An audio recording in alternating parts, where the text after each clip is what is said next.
Compound microscope में actually दो lenses होते हैं। एक होता है ऑब्जेक्टिव लेंस और एक होता है आईपीस लेंस। मतलब दो लेंसेज है हमारे पास, ऑब्जेक्टिव एंड आईपीस।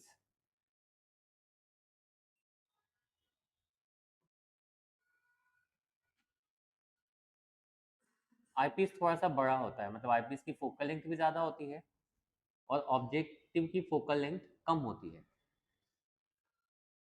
यानी हमारे पास दो हैं लेंसेज। नंबर वन ऑब्जेक्टिव, जिसकी फोकल लेंथ को मैं एफ ऑफ ओ से रिप्रेजेंट करूंगा, एंड आई पीस की फोकल लेंथ को एफ ऑफ ई से। सबसे इंपॉर्टेंट है इसमें डायग्राम बन जाना, क्योंकि डायग्राम बन गया तो तुम डेरिवेशन तो कर लोगे। एंड क्या बताया मैंने, ऑब्जेक्टिव की फोकल लेंथ आई पीस से क्या होती है यहाँ पर, कम होती है। मतलब डिफरेंस होना चाहिए, लाइक एक हो गया हमारे पास 5 सेंटीमीटर तो दूसरा 25, 30, 35, इतना डिफरेंस रखना पड़ता। अब देखो मैं इसमें प्रिंसिपल एक्सिस बना लेता हूँ सबसे पहले।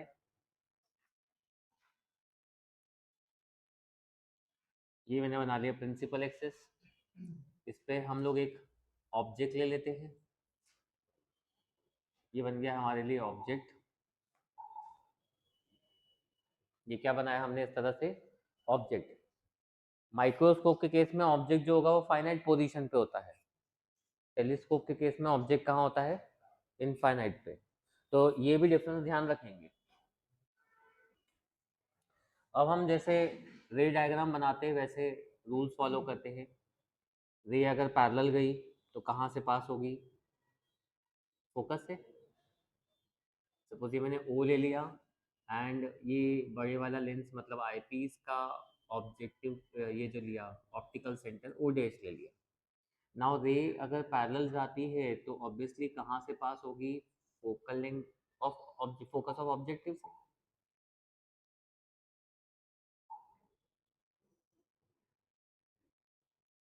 ये हमने पास कर ली। सेकेंड रे हमने ऑप्टिकल सेंटर से पास की तो वो कैसे जाएगी, स्ट्रेट पास हो जाएगी विदाउट एनी डेविएशन। ये लेंस को थोड़ा सा दूर लेना पड़ेगा तभी कुछ काम हो सकता है।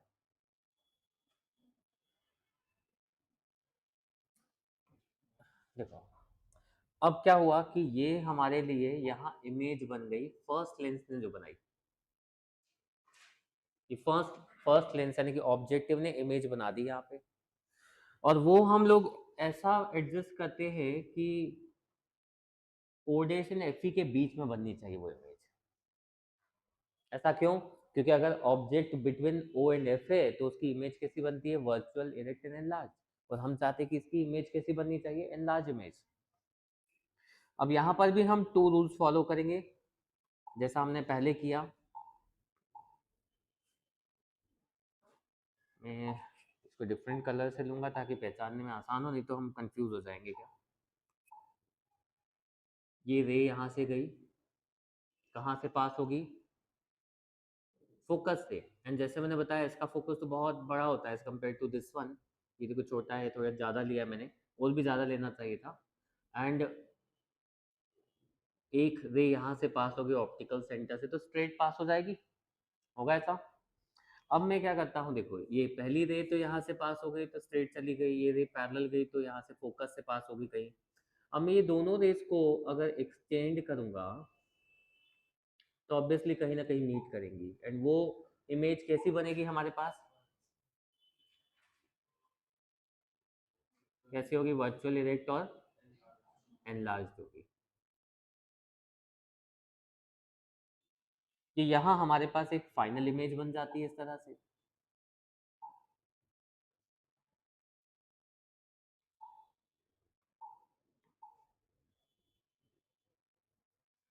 ये बन गई बेटा फाइनल इमेज हमारे पास।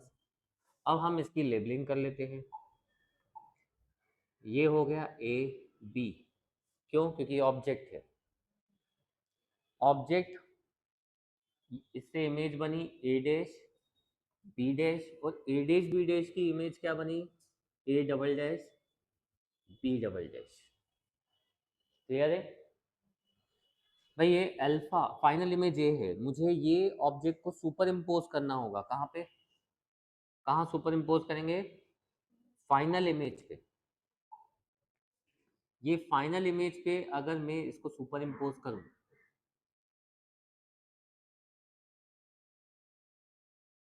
तो आई पे जो एंगल बनेगा इसका,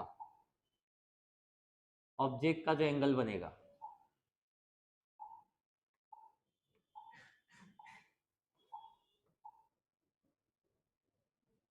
this angle is known as alpha and this one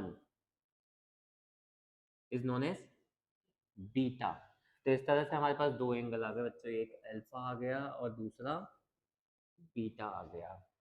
मेरे ख्याल से ये डायग्राम तुम लोगों को समझ में आ गया होगा कि मैंने कैसे बनाया है।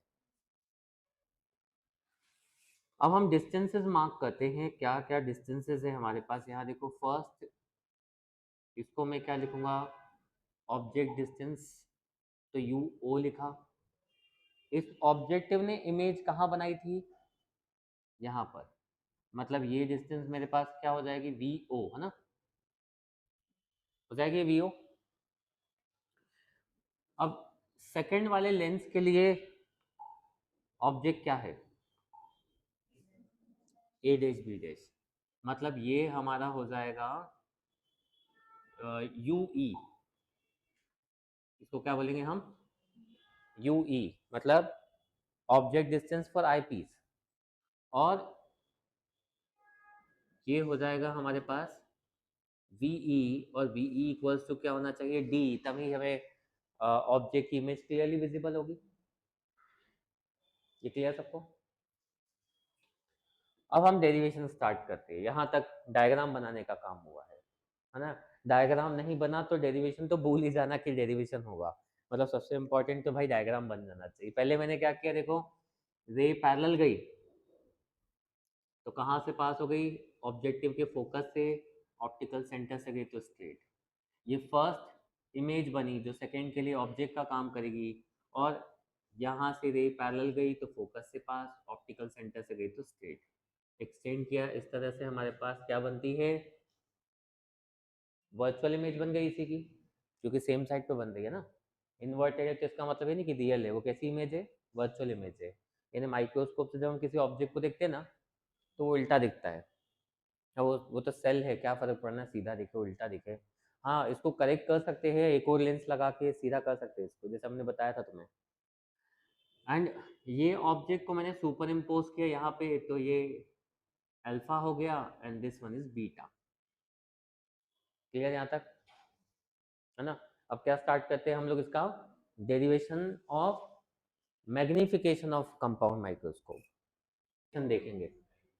अब देखो इसको डिराइव कैसे करेंगे। मैग्निफिकेशन होता है बच्चों 10 बीटा बाय 10 अल्फा। मैग्निफिकेशन क्या होता है, 10 बीटा बाय 10 अल्फा। बताओ 10 बीटा क्या होगा, यहाँ से 10 बीटा यानी कि परपेंडिकुलर बाय बेस, यानी A double dash B double dash divided by क्या होगा, बी डबल डैश ओ डैश। बेस यही होगा, base perpendicular. Similarly tan alpha बताओ क्या आएगा, tan अल्फा क्या आएगा हमारे पास। Now this will be the perpendicular, तो इसमें हमें कुछ नेमिंग करना पड़ेगी इसकी। इसको मैंने सपोज एम लिख दिया यहाँ पर, तो ये हो जाएगा देखो M B double dash upon में बी डबल डैश ओ डैश। होगा ऐसा, क्लियर है? क्या मैं ये एम बी डबल डैश को ए बी लिख सकता हूँ, बिकॉज हमने ऑब्जेक्ट को सुपर इम्पोज किया था ना।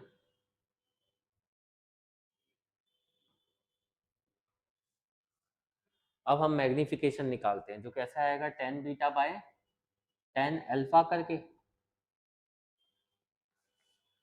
हमारे पास 10 बीटा आ गया, 10 अल्फा आ गया। 10 बीटा बाय 10 अल्फा करेंगे तो हमारे पास मैग्निफिकेशन आ जाएगा। Now magnification is 10 beta by ten alpha, यानी कि a double dash B double dash O dash upon A b by b double dash O dash. तो भाई ये बी डबल डैश ओ डैश तो कैंसिल हो जाएगा, ये हमारे पास मैग्निफिकेशन आ गया। बट इसमें हम मल्टीप्लाई डिवाइड करते हैं ए डैश बी डैश। क्या मल्टीप्लाई डिवाइड करेंगे हम इसमें? ए डैश बी डैश। तो मतलब इसको डिवाइड किया हमने ए डैश बी डैश से एंड मल्टीप्लाई भी कर दिया ए डैश बी डैश से। ठीक है, अब ये A double dash B dash upon A dash B dash क्या होगा? A double dash B double dash upon A dash B dash मतलब आई पीस का मैग्निफिकेशन होगा, height of object image upon height of object. और A B, ये A dash B dash upon A B मतलब objective का magnification होगा। तो भाई एक बन गया हमारे पास, फर्स्ट वन बन गया हमारे पास आई पीस का मैग्निफिकेशन, और ये बन गया ऑब्जेक्टिव का मैग्निफिकेशन। बन गया था ना। ऑब्जेक्टिव का मैग्निफिकेशन को क्या मैं वी ओ बाई यू ओ लिख सकता हूँ? ऑब्जेक्टिव का माइक्रोस्कोप एक लेंस है, लेंस का मैग्निफिकेशन क्या होता है? V by u. लेकिन सेकंड जो लेंस है हमारा आई पीस वाला, वो तो एक सिंपल माइक्रोस्कोप की तरह बिहेव कर रहा है ना।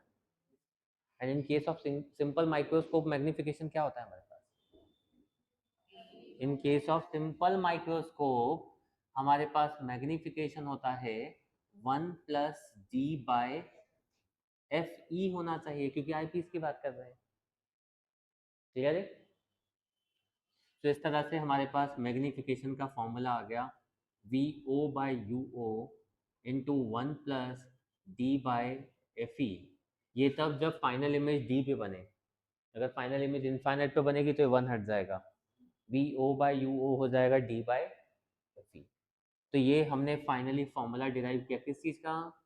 Magnification of compound microscope.